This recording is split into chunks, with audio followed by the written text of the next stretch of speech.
तो गुरुदेव भगवान के आशीर्वाद से इस शॉर्ट वीडियो के माध्यम से और माता बहनों की कुछ शंकाओं का समाधान हुआ है। अगला शॉर्ट वीडियो क्या है गुरुदेव भगवान के आशीर्वाद से, अब हम उसके ऊपर डिस्कस करेंगे। अगले वीडियो में गुरुदेव भगवान हमें कुछ कर्मों के विषय में बता रहे हैं। आध्यात्मिक कर्म, कौन से कर्म करने चाहिए, कौन से कर्म नहीं करने चाहिए। सतगुरु की शरण में आने के बाद में हमने क्या क्या सावधानी बरतनी चाहिए। क्योंकि भाइयों और बहनों देखो, पहले तो परमात्मा ने अलग अलग जगह पे जाके सत्संगतियां करवाई, बहुत सत्संगतियां हुई। भाई बहन परमात्मा को भोग लगाते 8-9 बजे, 11 बजे तक सब लोग भंडारा वगैरह ले लेते और 11 बजे मालिक की सत्संगति में बैठते और सुबह के 4 बज जाते, 5 बज जाते, 4-4, 5-5 घंटे के वीडियो बने। उसके बाद फिर परमात्मा ने सोशल मीडिया का जरिया दिया, फिर दास लाइव आने लगा, वीडियो बनाने लगा, आप भाई बहनों को भेजने लगा। उसके बाद गुरुदेव ने अपनी पुस्तकों के ऊपर वीडियो बनवा दिए। तो कहने का मतलब भाई और बहनों, ये जो तमाम जो कोशिशें हैं जो परमात्मा अपने बच्चों को निमित्त बना के करवा रहा है, केवल हम आत्माओं के लिए, ताकि हमें हर प्रकार की जानकारी हो जाए, कोई भी माइनस पॉइंट ना रहे अध्यात्म में, हम काल के किसी भी षड्यंत्र का शिकार ना बने, सूक्ष्म चाल का शिकार ना बने। और उसके बाद भाई और बहनों, अब ये जो शॉर्ट वीडियो के ऊपर परमात्मा ने जो प्रेरणा की है वीडियो बनाने की, ये दास को लगता है कि ये फाइनल है, फाइनल। अब भी अगर कोई नहीं समझ पाया है, किसी कारण से सत्संगतियों से लेट जुड़ा है या जुड़कर ध्यान नहीं दे पाया, इतना सीरियस नहीं ले पाया, तो अब गुरुदेव भगवान हमें एक फाइनल मौका दे रहे हैं, फाइनल मौका। लगभग ये 1500 शॉर्ट वीडियो हैं, 1500, कम से कम 1000 वीडियो बनेंगे। ये 3-3 घंटे के 1000 वीडियो बनेंगे इनके ऊपर कम से कम। और ये 1000 वीडियो यदि परमात्मा की दया रही और यदि ये बन गए, कम से कम साल भर लगेगी, ज्यादा ही समय लगेगा, कम से कम 2-2.5 साल मानो, यानी 2028 तक मानो भाई और बहनों आप। तो ये शॉर्ट वीडियो जिन भाई बहनों ने पूरे देख लिए और यदि गुरुदेव के विधान अनुसार उनकी मर्यादाओं में रहता हुआ भक्ति करता रहा, तो भाई और बहनों हम शतलोक के लिए टिकट पक्की करवा लेंगे, पक्की। हम फिर मार नहीं खाएंगे, हम फिर काल के जाल में नहीं फंसेंगे, हमें कोई भी डगमग नहीं कर पाएगा, हमारे मन में कोई शंका पैदा नहीं कर पाएगा। तो गुरुदेव भगवान हमें इस छोटे से सत्संग के माध्यम से निर्देशित कर रहे हैं, कर्मों की जानकारी दे रहे हैं। गीता अध्याय 3 श्लोक नंबर 9 का जिक्र कर रहे हैं। और गुरुदेव भगवान क्या कह रहे हैं कि यज्ञ के निमित्त जो कर्म हैं, यदि उनके विपरीत हम कोई अन्य कर्म करेंगे तो फिर हम परमात्मा के दोषी बनेंगे, हम परमात्मा के दोषी। अब यज्ञ के निमित्त किए जाने वाले कौन से कर्म हैं? यज्ञ यानी धार्मिक यज्ञ, धार्मिक अनुष्ठान। और ये धार्मिक अनुष्ठानों की जानकारी स्वयं कबीर परमात्मा तत्वदर्शी संत की भूमिका निभाकर स्वयं देता है। तो उन धार्मिक अनुष्ठानों की जानकारी, उन यज्ञों की जानकारी हमें गुरुदेव भगवान ने दी। क्या जानकारी दी? सबसे पहले गुरुदेव भगवान ने हमें सत्संग सुनाए, हमें सृष्टि रचना सुनाई, हमें भक्ति मार्ग से परिचित करवाया, हमें अपनी शरण में लिया। और शरण में लेने के बाद गुरुदेव ने फिर हमें कुछ नियम दिए, कुछ मर्यादाएं बताई। उसके बाद गुरुदेव ने हमें 5 यज्ञ दिए। एक यज्ञ है ज्ञान की, दूजी यज्ञ है ध्यान, तीजी यज्ञ है हवन की, चौथी यज्ञ प्रणाम और 5वीं यज्ञ है धर्म यज्ञ। तो ये 5 यज्ञ हमें गुरुदेव भगवान ने दे दी। ये हैं वो यज्ञ वास्तव में जो गीता अध्याय 3 श्लोक नंबर 9 में बताया गया है। और जो मर्यादा हमें गुरुदेव ने दे दी, जो नियम बता दिए, इनके विपरीत यदि हम अन्य किसी के बहकाव में आके, अन्य किसी की बातों में आके या मनमाना आचरण करते हुए यदि हम अन्य कोई यज्ञ करते हैं, कोई धार्मिक अनुष्ठान करते हैं, अन्य कोई पूजा पाठ करते हैं, दान धर्म करते हैं, तो फिर ये यज्ञों के विपरीत हो जाएगा। गीता अध्याय 3 श्लोक नंबर 9 के विपरीत हो जाएगा। ऐसा करने से फिर परमात्मा का विधान टूटेगा, क्योंकि वेद इस काल को परमात्मा ने दिए और वेदों का ज्ञान ही गीता जी में है। तो यह परमात्मा का दिया हुआ ज्ञान है, परमात्मा का विधान है। इसलिए गुरुदेव भगवान हमें गीता अध्याय 3 श्लोक नंबर 9 का जिक्र करते हुए समझा रहे हैं। एक बार हम गुरुदेव भगवान के मुख कमल से समझते हैं, उसके बाद फिर और विश्लेषण करेंगे कि वर्तमान में काल प्रेरणा से आप और हम भाई बहन कहां कहां मार खा रहे हैं और कैसे बचा जा सकता है। उठत नाम बैठत नाम सोवत जागवे, नाम खाते नाम पीते नाम से ती लागवे। यजुर्वेद अध्याय नंबर 40 के श्लोक 15 में कहा कि ओम करतु समर किलवे समर करतुम समर।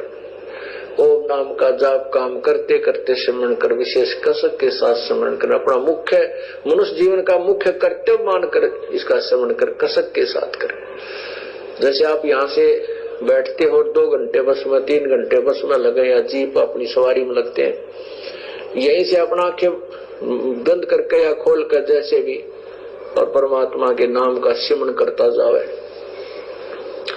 आवे जब सिमरण करता आवे तो चलते फिरते उठते बैठते परमात्मा के नाम के कमाई करनी है, इसी से हम पार होंगे। तो ये परमात्मा ने हमें जाप की विधि बता दी। अब आगे अब 9वें में क्या कहा है? 8वां आपने पढ़ लिया, अब 9वां देखिए। गीता अध्याय 3 श्लोक नंबर 9 में क्या जानकारी दी जा रही है, गुरुदेव भगवान क्या समझा रहे हैं, ध्यान से सुनिए। यज्ञ के निमित्त किए जाने वाले कर्मों के से अतिरिक्त दूसरे कर्मों में लगा हुआ यह मनुष्य समुदाय कर्मों से बंधता है। इसलिए हे अर्जुन, आसक्ति रहित होकर उस यज्ञ के निमित्त कर्तव्य कर्म कर। अब क्या बताया है कि यज्ञ के निमित्त, यज्ञ माने धार्मिक कर्म, जैसे हवन यज्ञ, धर्म यज्ञ, ज्ञान यज्ञ, ये अनुष्ठान है। परमात्मा के धार्मिक अनुष्ठानों के अतिरिक्त जो भी हम कर्म करते हैं वो तो हमें कर्मों में बांधते हैं। क्या कह रहे हैं गुरुदेव भगवान, कितना जबरदस्त पॉइंट है।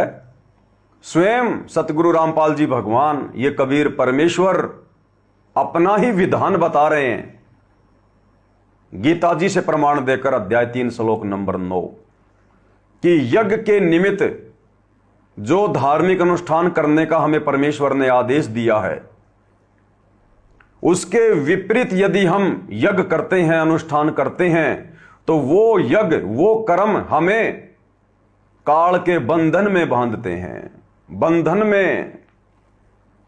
और कौन से कर्म करने चाहिए, कौन से यज्ञ करने चाहिए, कौन से कर्म और यज्ञ नहीं करने चाहिए, यह संपूर्ण जानकारी हमें गुरुदेव ने अपने सत्संगों में दे दी और बता दिया गुरुदेव ने कि बच्चों तुम्हें 5 यज्ञ दे दिए हैं, तुम्हें नियम बता दिए, मर्यादा बता दी, बस इस हिसाब से तुमने भक्ति मार्ग पर चलना है। अब इसके विपरीत यदि तुम अपना मनमाना आचरण करोगे तो फिर तुम कर्म बंधनों में बंधोगे। कर्म बंधनों में तुम सोचोगे कि मैं मुक्त हो जाऊंगा, मैं शतलोक चला जाऊंगा, मेरा मोक्ष हो जाऊंगा, परंतु तुम्हें काल कर्म बंधनों में बांध रहा है, क्योंकि तुम परमात्मा का विधान तोड़ रहे हो। तो यज्ञ के निमित्त जो कर्म है वो गुरुदेव ने बता दिए 5 यज्ञ हैं जो प्रतिदिन हम अपने घर पर करते हैं। इसके अलावा नियम और मर्यादाएं हैं। अब काल भी तो भाई और बहनों 21 ब्रह्मांड का राजा है, वो कैसे गीता अध्याय 3 श्लोक नंबर 9 के अनुसार भक्तों को मर्यादा में रहकर भक्ति करने देगा? वो स्वयं हर किसी के सामने नहीं आता, परंतु वो अन्य में प्रवेश करके जो मर्यादा विहीन होते हैं या कुप्रेरणा करके वो अपना जाल फैलाता है। और ये जाल उसने फैला रखा है सतलोक आश्रम मैनेजमेंट हरियाणा के ऊपर। गुरुदेव भगवान 2014 में हिसार जेल गए, वर्तमान समय 2025 चल रहा है, लगभग 12 वर्ष हो चुके हैं। गीता अध्याय 3 श्लोक 9 के विपरीत सारे कर्म जो हमें बंधनों में बांधते हैं काल करवा रहा है आश्रम वालों से। धनाना गांव में भक्तों के ज्योति पाठ और दान के पैसों से 1 करोड़ रुपए की लागत से बैडमिंटन का स्टेडियम बनवाना सतलोक आश्रम मैनेजमेंट हरियाणा के द्वारा, ये यज्ञ के निमित्त किए गए कर्मों में नहीं आता। ये वो कर्म है जो भक्तों को कर्म बंधन में बांधेगा, क्योंकि ये गुरुदेव के विधान और नियमों के विपरीत है। गुरुदेव ने हमें मोबाइल में भी गेम खेलने के लिए या कोई गेम खेलता है तो उसका सहयोग करने के लिए मना किया है, परंतु यहां पर स्टेडियम बना दिया गया गांव वालों के लिए। काल ने भक्तों को कर्म बंधन में बांधना शुरू कर दिया। गुरुदेव ने हमें मना किया कि हमने जगत वालों के साथ में, दुनिया वालों के साथ में ज्यादा यारी दोस्ती नहीं निभानी है। दुनिया से ती दोस्ती पड़े भजन में भंग, एकाएकी राम से या साधु के संग। परंतु काल ने भक्तों को कर्म बंधन में बांधते हुए हरियाणा के जाट आरक्षण में लाखों भक्तों को उनके धरनों पर बैठा दिया। गुरुदेव ने हमें आदेश दिया, हमें आज्ञा दी कि हमने किसी भी कुपात्र को दान नहीं करना, चंदा नहीं देना। परंतु संगत ने अपने गुरुदेव के इस आदेश की पालना ना करते हुए गुरुदेव की गैर हाजिरी में कुपात्र सतलोक आश्रम मैनेजमेंट हरियाणा को जी खोलकर ज्योति पाठ और दान का पैसा दिया। यहां काल ने संगत को कर्म बंधन में बांध दिया, क्योंकि गुरुदेव कहते हैं कि गुरु बिन माला फेरते, गुरु बिन देते दान, और गुरु बिन दोनों निष्फल है, चाहे पूछो वेद पुराण। गुरु बिन दान यज्ञ जो कर ही मिथ्या होए कभू न फल ही। और गुरुदेव कहते हैं कि सुपात्र को दान देना चाहिए, कुपात्र को नहीं। और सुपात्र गुरुदेव ने केवल अपने आप को बताया पूरी सृष्टि में, दूसरा कोई नहीं। तो यहां तो संगत दोषी हो गई, यज्ञ के निमित्त किए जाने वाले कर्मों के विपरीत कर्म कर दिया, कुपात्रों को दान दे दिया। तो काल ने संगत को कर्म बंधनों में बांधना शुरू कर दिया। उसके बाद सतलोक आश्रम मैनेजमेंट हरियाणा, इन्होंने फिर वो दान का पैसा हरियाणा के जाट आरक्षण में करोड़ों में चंदे के रूप में दे दिया। राजस्थान के गैंगस्टर आनंदपाल सिंह की सीबीआई जांच के समर्थन में लाखों रुपया चंदे के रूप में दे दिया। यानी फिर सतलोक आश्रम मैनेजमेंट हरियाणा ने डबल गलती करते हुए भगत समाज के ज्योति पाठ और दान का पैसा जगत वालों को चंदे के रूप में दे दिया। यज्ञ के निमित्त किए जाने वाले कर्मों के विपरीत कर्म कर डाले, परमात्मा का विधान तोड़ दिया, और काल ने और ज्यादा संगत को कर्म बंधनों में बांध दिया। सोनीपत के गोहाना में जाट धर्मशाला का 5वां फ्लोर, जिसमें 1 करोड़ रुपए की लागत लगी, सतलोक आश्रम मैनेजमेंट हरियाणा ने 1 करोड़ रुपए लगाया 5वां फ्लोर बनाने में। गुरुदेव के विधान के विपरीत, यज्ञ के निमित्त किए जाने वाले कर्मों के विपरीत ये काल भाई और बहनों ऐसे फांसता है। गुरुदेव ने हमें पहले ही आगाह कर रखा है हर टॉपिक पर, हर विषय पर, लेकिन आप और हम सीरियस नहीं लेते, आप और हम चिंतन मनन नहीं करते। इस सत्संग को भाई बहन बहुत सुनते हैं, लेकिन ये सोचते हैं अब ये गीता जी के श्लोक में तो आनंद ही नहीं आता, अब वेदों वाले इन परमाणु में तो आनंद ही नहीं आता। भाई और बहनों, बहुत गहरी गहरी बातें हैं एक एक पॉइंट पर।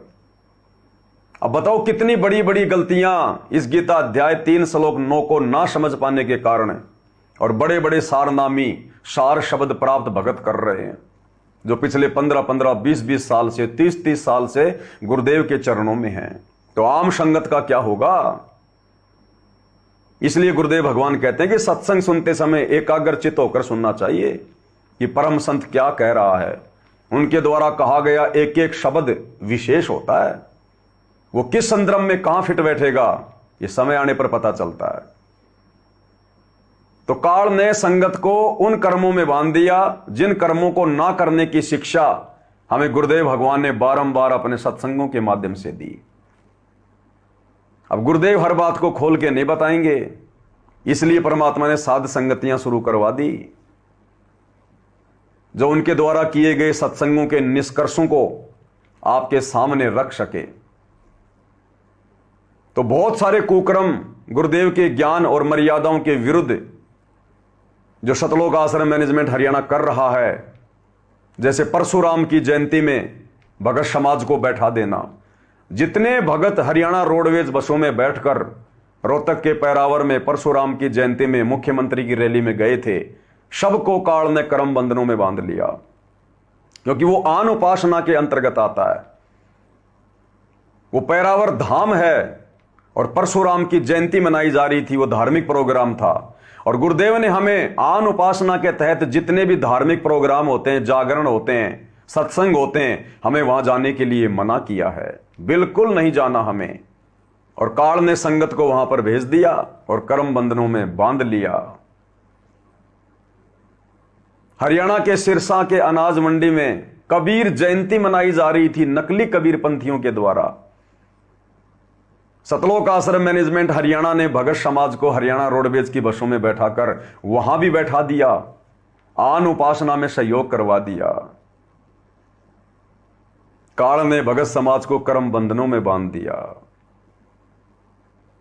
तो भाइयों और बहनों, ये जितने भी जो कर्म हैं जो वर्तमान में इन आश्रम वालों के द्वारा किए जा रहे हैं, मनमुखी रूप से गुरु को मानुष मानकर अन्नपूर्णा मुहिम शुरू कर दी, जबरदस्ती, जिसकी कोई आवश्यकता नहीं थी, या सब अपना कर्म भोग रहे हैं।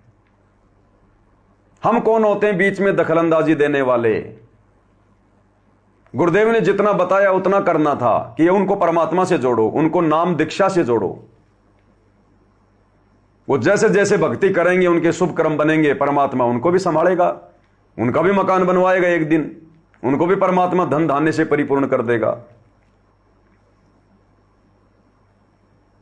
लेकिन गीता अध्याय 3 श्लोक 9, काल ने तो कर्म बंधनों में बांधना है। और बांधेगा किसको? विशेषकर उन्हीं को बांधेगा जो काल की गोद से निकलकर शतलोक जाने की तैयारी कर रहे हैं। बाकी तो सब काल की हद में है, उनको तो सतभक्ति प्राप्त नहीं है, तो काल को उनकी चिंता नहीं है। काल को चिंता है सतगुरु रामपाल जी के भक्तों की कहीं ये मेरे जाल से बाहर ना निकल जाए, मेरा भोजन कहीं मेरे मुख से ना छीना जाए। तो काल ने संगत को बुरी तरह से बांध रखा है, बुरी तरह से। और भाई और बहनों, दास को लगता है कि अब तो पानी सिर के ऊपर से जा चुका है। इन लोगों ने ऐसी ऐसी गलतियां कर दी, वो गलतियां कर दी जिन गलतियों की शायद ही इनको इस कलयुग की पिछली पीढ़ी में, इस मनुष्य जन्म में कोई माफी मिले।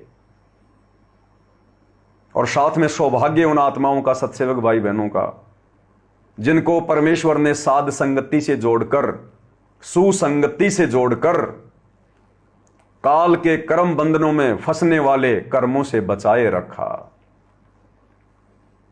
ये सत्संग परमात्मा ने मनोरंजन के लिए थोड़ी किए थे। ये गीता से प्रमाण, वेदों से प्रमाण, ये पुराणों से प्रमाण टाइम पास के लिए थोड़ी बताए थे। समय आता है जब भगत की परीक्षा होती है, जब भगत धर्म संकट वाली स्थिति में आता है, तो ऐसी स्थिति में सतगुरु हाथ पकड़ के आगे नहीं करेगा। ऐसी स्थिति में हमने सतगुरु के तत्व ज्ञान को आधार बनाकर ही अपना बीच बचाव करना होता है। तो सत्सेवक भाई बहनों ने बीच बचाव किया, कर लिया, और बाकी संगत काल के झेरे कुएं में जा गिरी। इसलिए गुरुदेव भगवान हमें समझा रहे हैं, बता रहे हैं। अब आपको बहुत अच्छे से ये सत्संग जब दोबारा सुनेंगे, आपको बहुत अच्छे से समझ में आएगा भी। अब 9वें में क्या कहा है? 8वां आपने पढ़ लिया, अब 9वां देखिए।